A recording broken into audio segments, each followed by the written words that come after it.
Hey folks, my name's Charlie. I'm an illustrator in Norwich, and today I want to talk to you about illustration as a business. So first of all, let me introduce myself. Like I said, my name's Charlie. I am a full-time freelance illustrator. I've been full-time for just about 2 years now. I graduated from Norwich University of the Arts with my illustration degree in 2014. I just had to look at my certificate because I forgot. And I love my job. I really love it, but illustration can be tricky, as with all other creative freelancing jobs, can be hard to break into and find your footing because there's no clear career ladder. There's no you get promoted. There's no here's a book on exactly what steps and who to talk to in order to do it. It's a big confusing grey area sometimes. So hopefully some of the things I can pass on to you today will be helpful. As a disclaimer, a lot of the stuff I say, I'm no good at doing. I don't want to sit here in a hypocritical position being like, do all this stuff when I only do about half of it anyway. It is very hard to do all of the things that I'm going to go through. But if you can do some of it, and if you can have all of it in your head at some point whilst you're building this career, you're already at an advantage. You don't need to do 100% of it, but the more you can tackle, the better it will be. So as a quick introduction, here's a little bit of the stuff I do to give you a background on my sort of work and where I'm coming from. I'm based in publishing and narrative illustration, so anything that involves a character, anything that involves an intriguing story or an excuse to draw some weird animals, I am there. That's my very favourite thing to work on. I've had the pleasure of working on a few published books and self-publishing some as well. I'm working on some personal projects around publishing too. I just love it. I just love stories. I really love stories. The more unique and intriguing and weird and folklore-y, the better. But whilst I love doing all of that illustration, whilst I love working with characters and colour and weird environments, there's an awful lot of roles that goes into being an illustrator if you want to be running this passion as a business. So I have to take on the role of an accountant because I don't have my own at the moment. I have to do all my administration, all my marketing, all my social media. I have to be an agent for myself, so finding the work in the first place, researching the industry, knowing what's on trend at the moment, what's floating around, who's hiring what sort of books are coming out, where I can slot myself in, where there's a gap in the market for me and my work. So there's an awful lot of hats that illustrators have to wear in order to keep their passion and their practice moving along as a business. So today I am going to be throwing a hell of a lot of information at you. Some of it you may already know, some of it may be new to you, some of it might just be a nice reminder or clarifying something you thought about in the first place. But I've broken it down into 5 key areas today, so it's a little bit more manageable. So in order to have a successful portfolio, there's got to be some successful work in there. So we're going to look at how you can start approaching building that body of work and the best and most efficient way that you can start building your portfolio. Next is self-promotion, because it's all well and good having a gorgeous portfolio, but if you want to be doing this as a job and no one knows you do it, you're going to struggle. So we're going to look at promoting ourselves, getting our work out there into the world. After that is being aware of your rights as an artist or an illustrator or a designer. It's so important to be aware of what our rights are as a creative business person. And the more people in this profession that are aware of their rights, the stronger we will be as a field. Far too often attempts are made at taking advantage of creatives in the creative industries. The more aware we are of our rights and the things we actually have legally as creatives, the less likely we will be to be taken advantage of. The next area is going to be money. That's a key part of running a business, right? And I think it's important to have a look at what we should be earning and how we can start earning that money.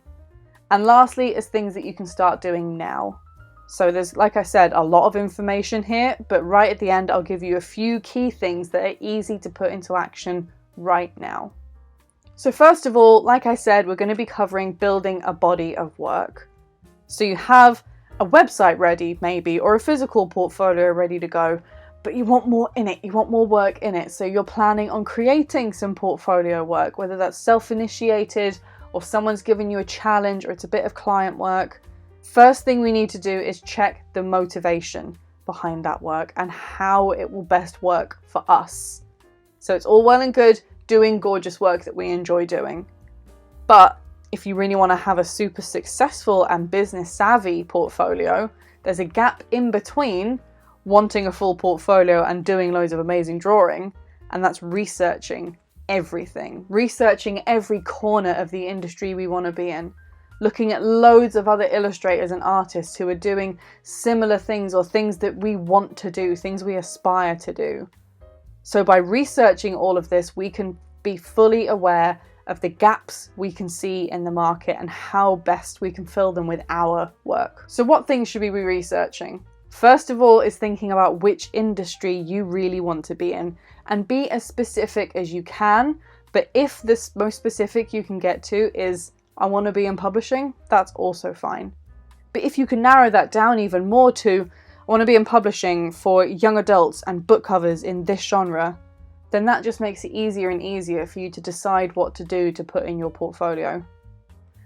Next thing I advise people do is build a dream client list, because that's always useful when it comes to finding direction in what you're doing work-wise.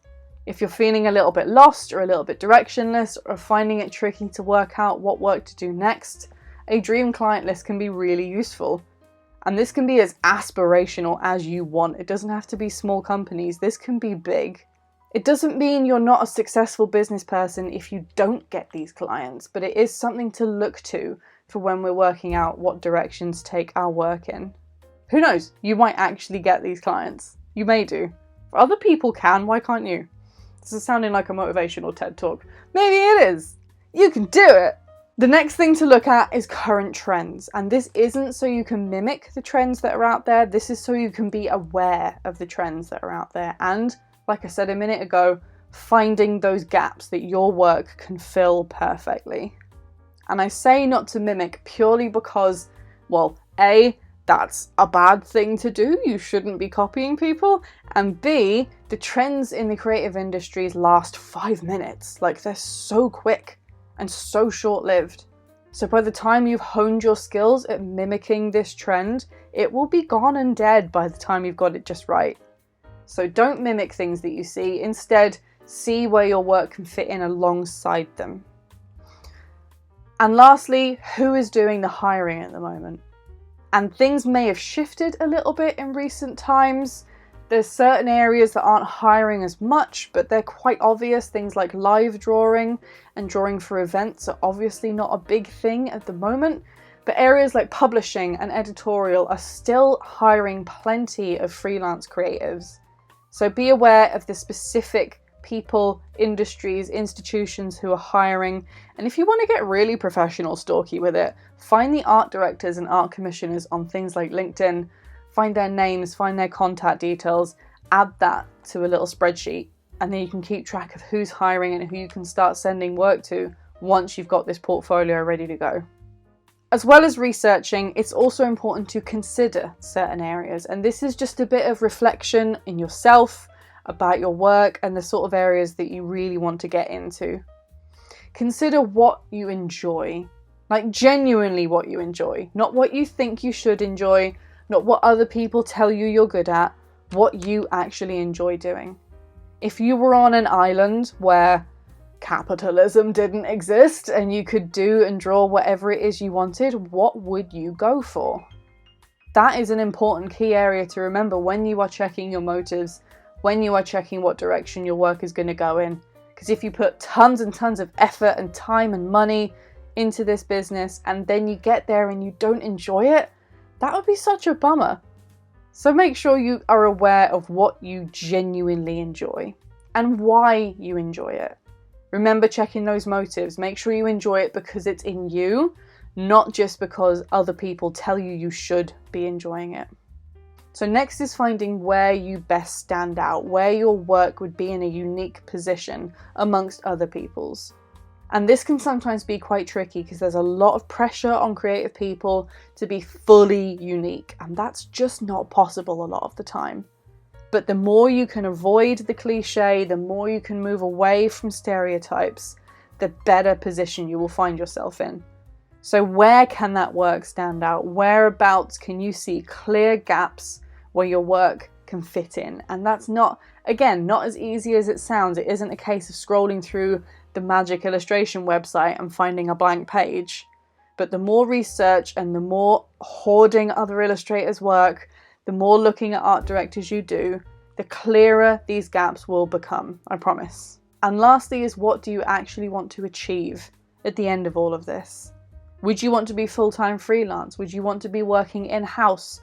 Would you want to be designing one specific thing for one specific genre? What does success look like to you? Is it monetary? Is it portfolio based? Is it whereabouts you'd want to work? Would you want to work in a certain country? Think about what the end goal would be. The next thing to think about when you're building work for your portfolio is the context of this work. Sometimes it's really important to add a bunch of context to the work you're putting in rather than just showing them your raw skills. So make it as easy for the viewer, art director, whoever's looking at it, to picture your work in a certain context as possible. And for certain areas of illustration, for example, there's some very clear things that you can do in order to add this context. Publishing, for example, where I'm based, you can do mock-up book covers. And these don't have to be for original books either. These can be for existing titles. It's a really good idea to put some text to your images and to show them as a book cover or as an interior illustration.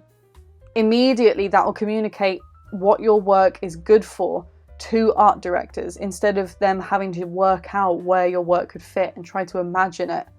Put some text on it. Do some 3D mock-ups as well.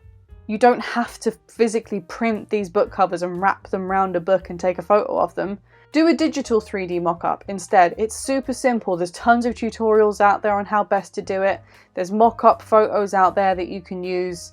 If you've got access to Photoshop, you'll find this no problem at all. Redoing a classic as well, like I said, doing existing titles. I got an amazing bit of advice when I was at the Bologna Book Fair a couple of years ago, where someone suggested to me, I was getting a portfolio review, and they said, a really good idea is to take a book that's been done 100 times and redo it and prove that you can make it unique. If you can make something like Cinderella or The Jungle Book or something very iconic and overdone unique, then that's a clear demonstration of your skills and your artistic interpretation. So redo a classic. Look at sequential illustration as well. So the same character, the same scene, but maybe different seasons. Maybe they're moving to a different place. Maybe they're running. Show some sequential work if you're interested in things like picture books or graphic novels. Another area with some very clear context that you can add is product or surface design. Again, more mock-ups. 3D mock-ups, real-world mock-ups, getting actual photographs, doing it in Photoshop, however is easiest for you, is really beneficial, especially for product illustrators. Redoing existing packaging, doing photo shoots if you have access to something like that at the moment, using the audience, so if the product is meant to be held or worn or near or sat on or whatever it is. And I know some of this isn't as accessible. I know some people don't have access to Photoshop or a good camera or someone to stand there and pose for them. But as close as you can get to these things by adding context to your work, the better. And the last area we're going to look at in terms of context is advertising. You can again take existing brands, redo their adverts for them, do a new advert for them, and tag them in it. That's a really good one to do if you're posting it on Instagram or Twitter or something. Tag the brand in it. Whilst they may not reply immediately, whilst they may not look at it instantly, if someone who is managing their social media sees it and they're impressed by it, that may well go into a little saved folder somewhere. They might remember you. If you come up again, they'll be like, oh yeah, they tagged us in this thing a while ago.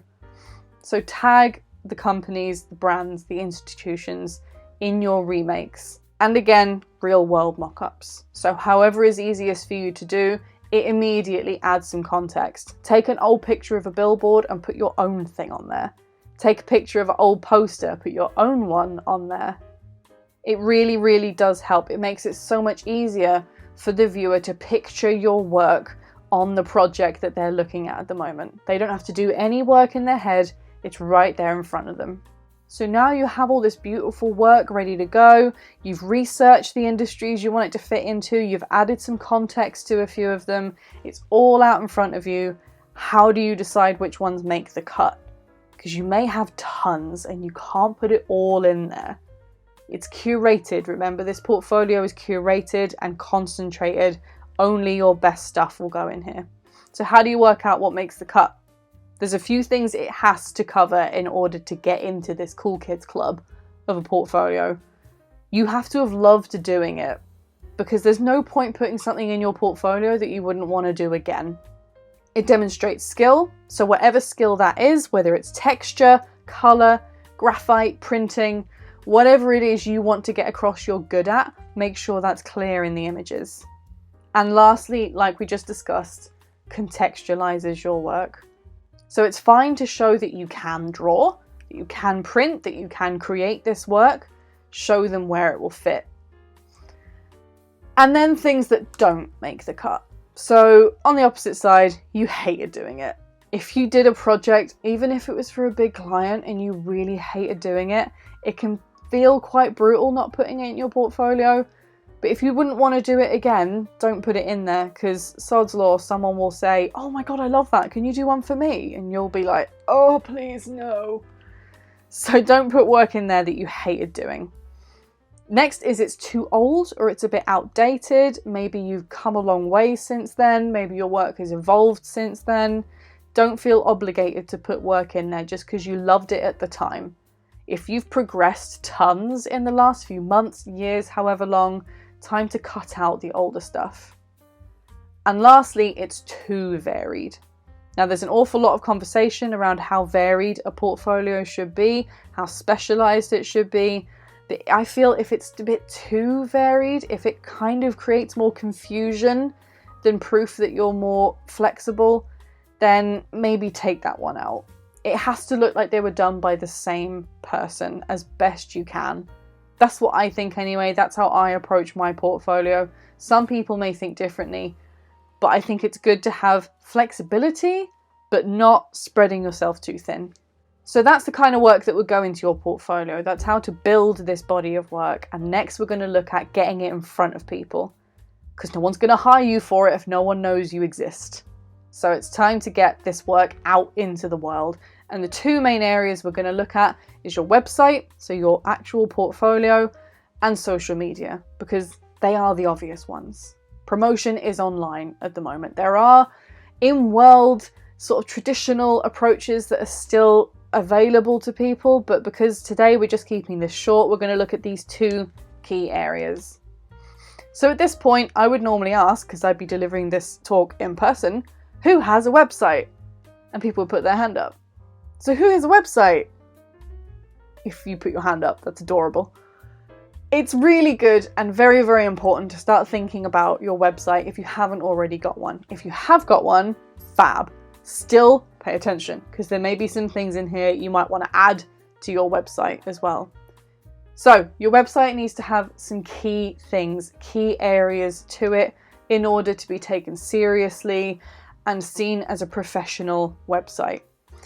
You need to have your name or your brand clearly visible. I know that sounds quite obvious, but sometimes when you look at these website templates or these blog templates, some of them look so gorgeous and minimalist without anything on them. Try to make sure you have your name or your brand clearly visible anyway. Make your work instantly visible, so no click-through pages, no landing pages. People need to type in your website or click on the link and have your work in front of them straight away.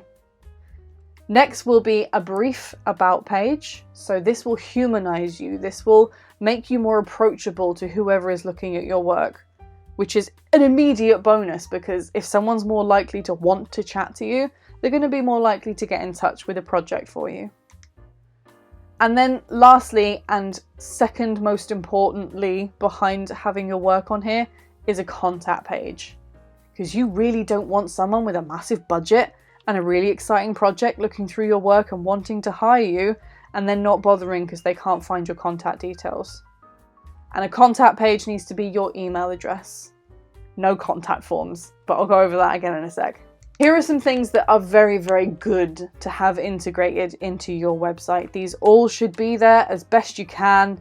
They're huge assets to your website. First thing is keeping it simple and clean. Not over-designed, not messy, not assets everywhere. Keep it really, really simple. It needs to be super easy to navigate, so everything must be in the nav bar up top. Have as few links in the nav bar as you can. Don't make it so there's endless choices of pages to go through. Test your website on people and test it on less technically savvy people.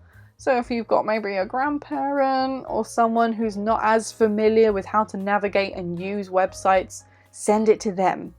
And that'll make sure all your links work and everything is easy to find. Next is keep the focus on the work. This is linked to keeping it simple and clean.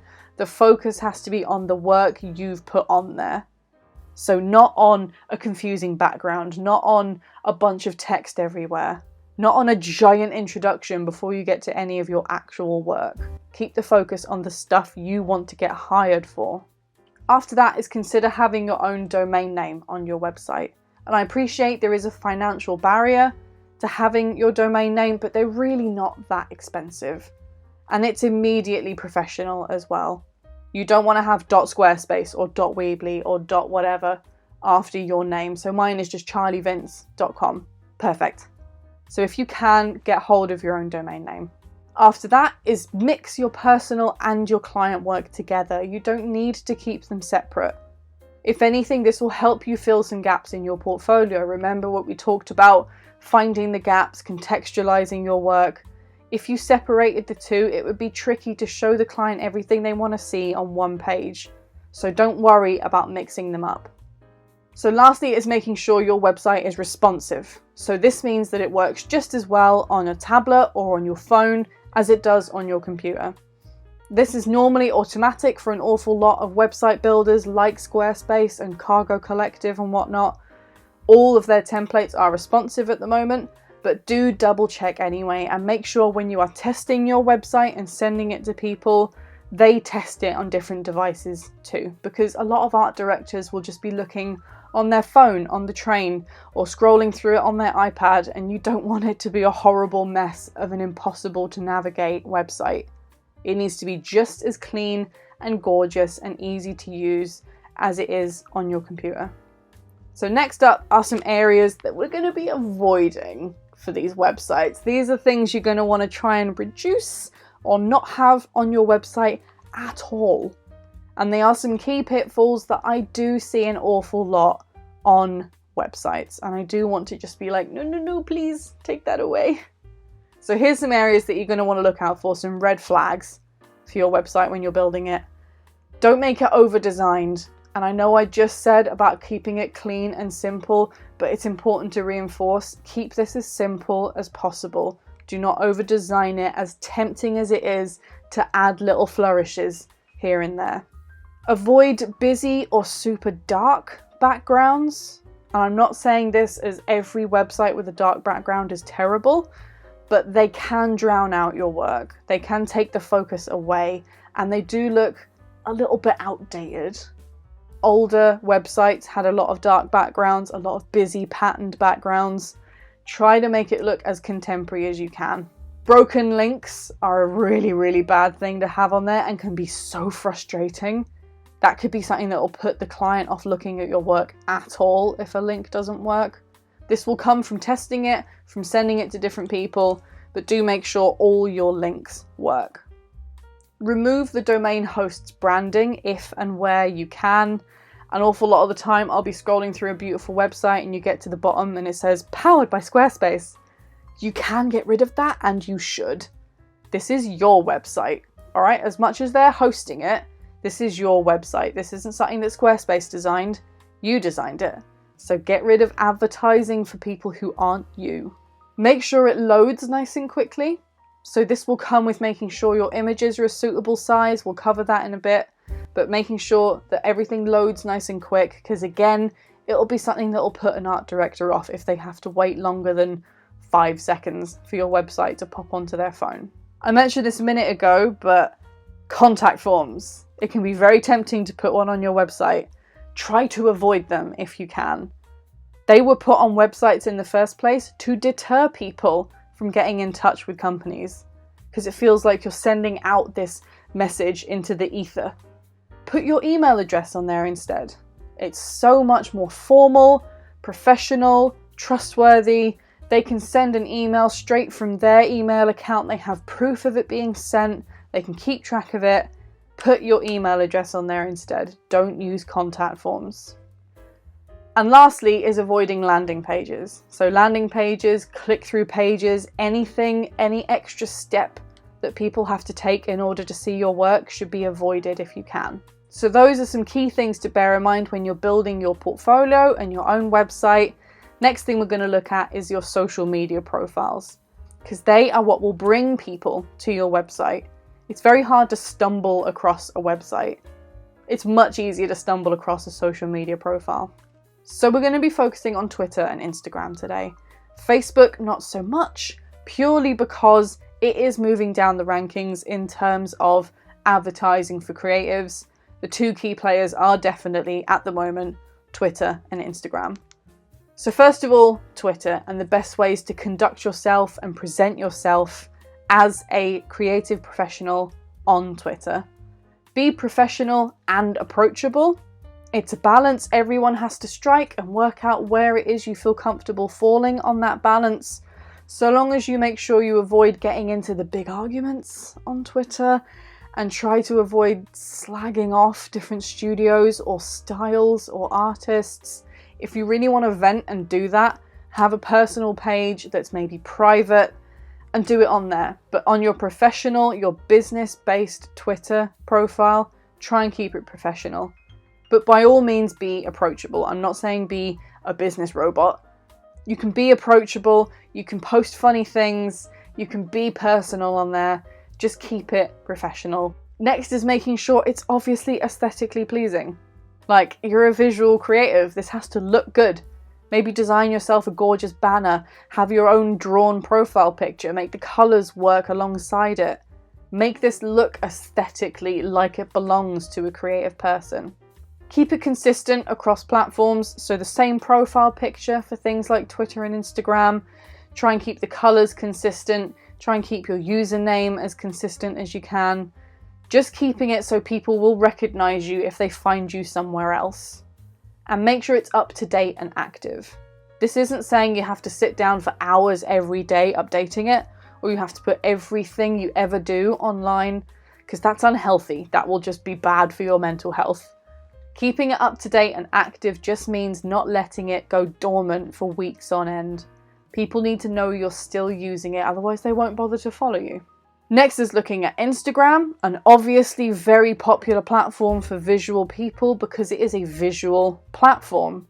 Try to vary your content. Try to put things like sketchbook photos, works in progress, videos, time lapses. Vary the sorts of things people will be seeing if they follow you. Utilize your stories. The stories are a great place to humanize you as well because they're quite informal. They're a 24-hour turnaround type thing, so you can post quick little photos of things that have perhaps inspired you or an interesting thing you saw that day. It's a bit like your about page on your website, and you can show works in progress as well. So it's a fascinating little behind the scenes to who you are and what you do.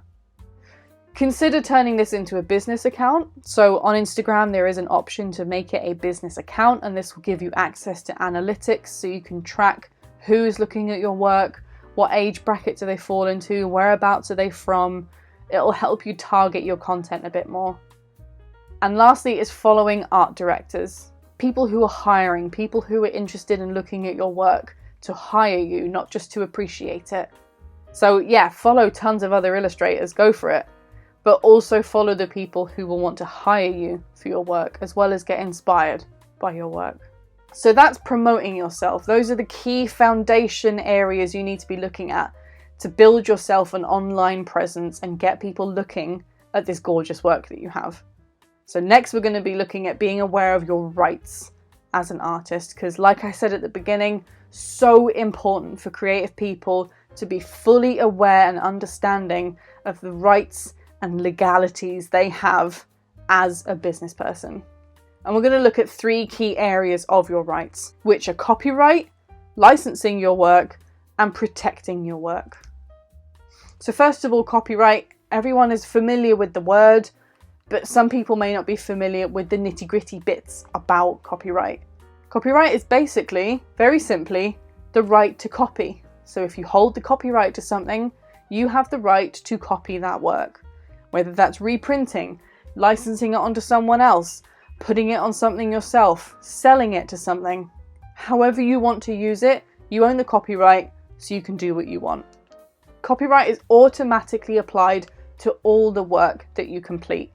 The second you finish a drawing, the second you finish a piece of music, the second you finish filming something, you own the copyright to it. You don't need to register it anywhere. You don't need to put a little C symbol on it or sign it or put a date on it, anything at all. It is automatically applied and it belongs to you. That copyright will last for 70 years after your death. So it lasts for your whole life and then another 70 years. Once that time runs out, it's called falling into the public domain.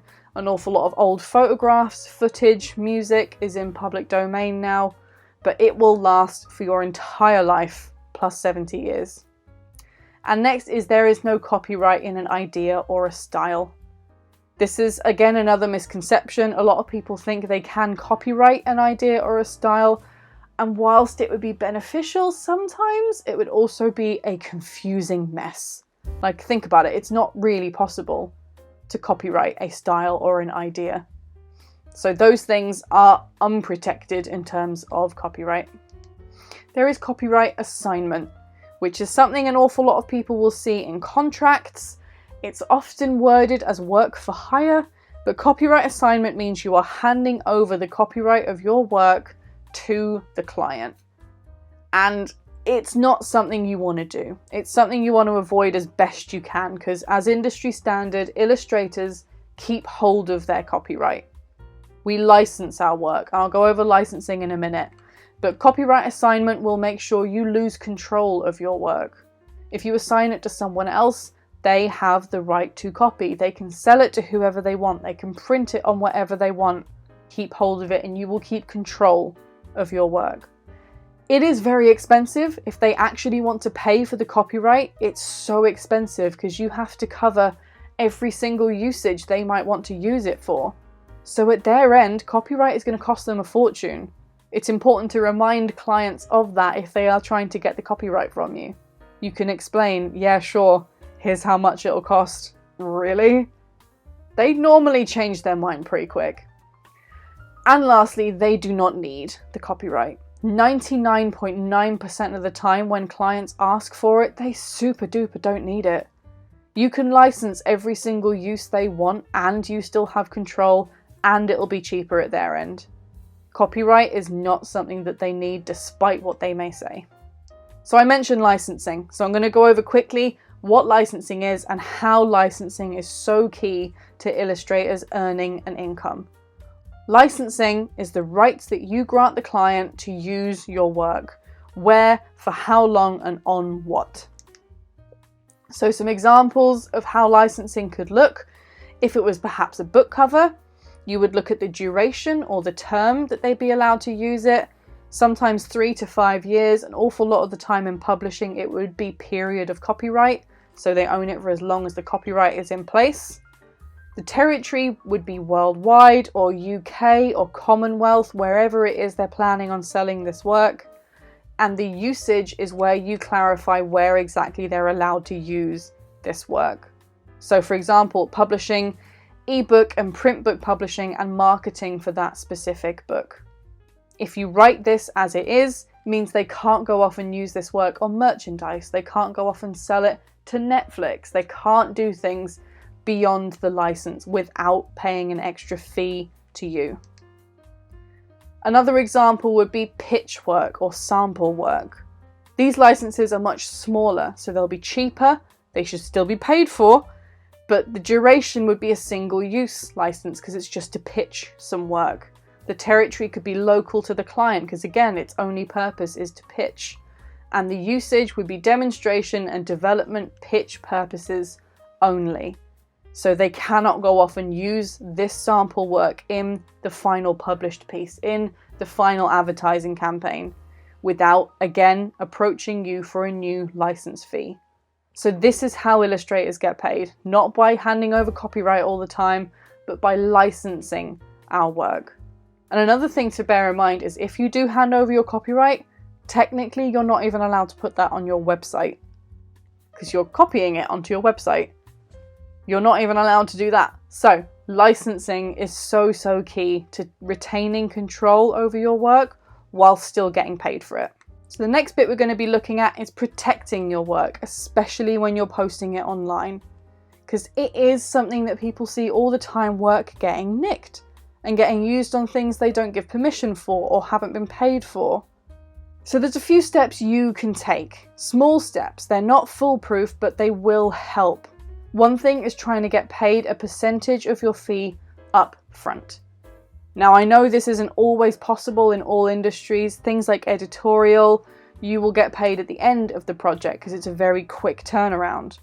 But if you're working on something a bit bigger or a bit longer, make sure you get paid a percentage before you draw anything for them, before you pick up a pencil.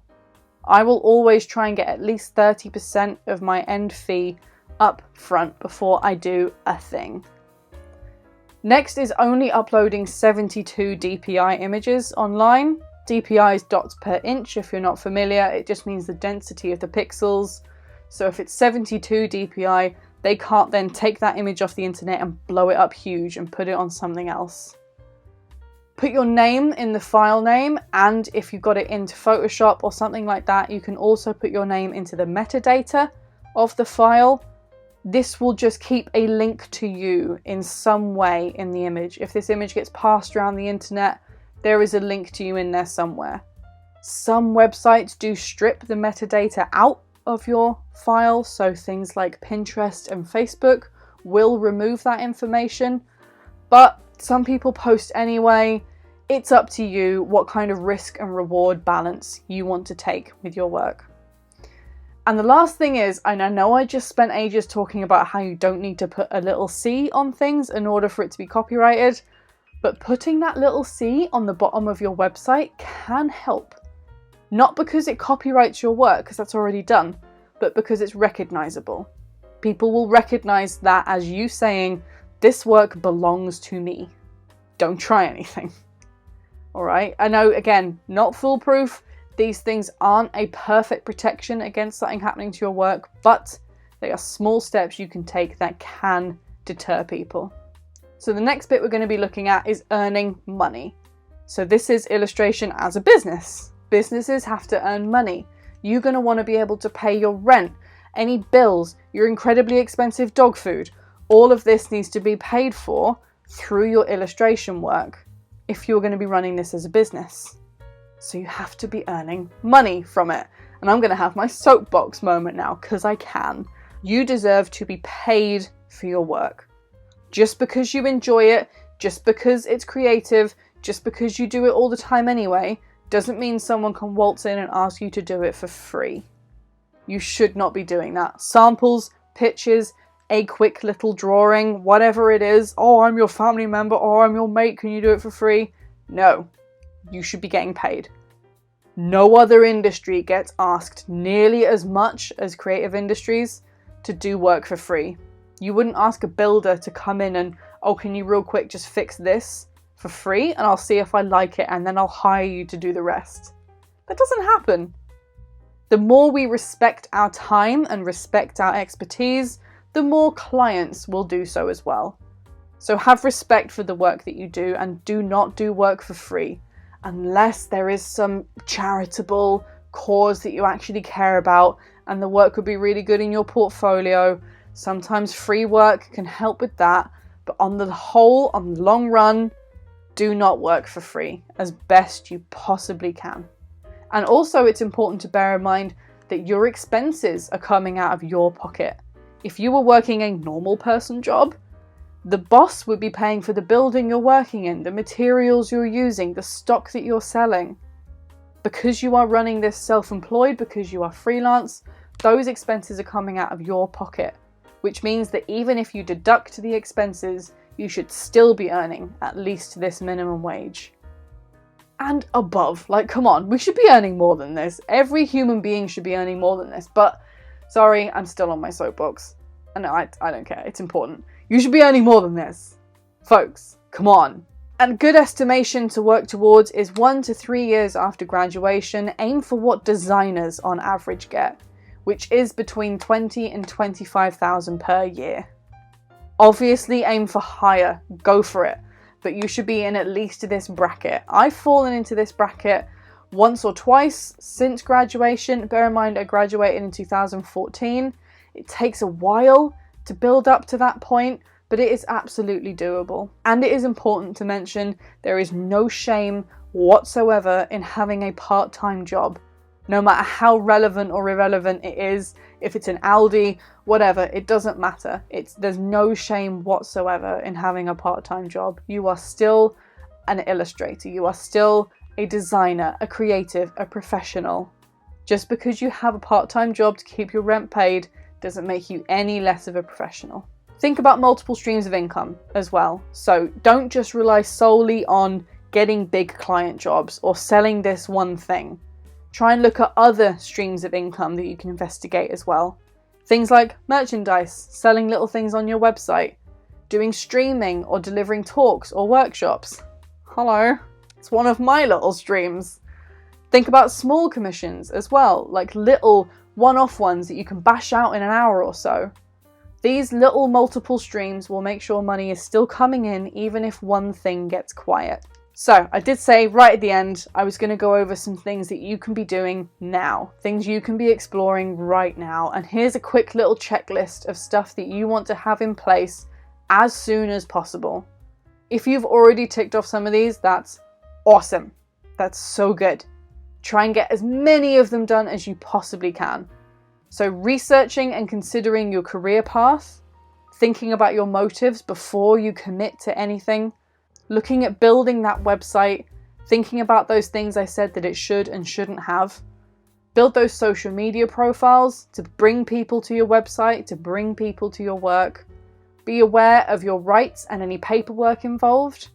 So things like contracts, agreements, invoices. Understand how to write, read, and obtain them wherever you can. Find some support.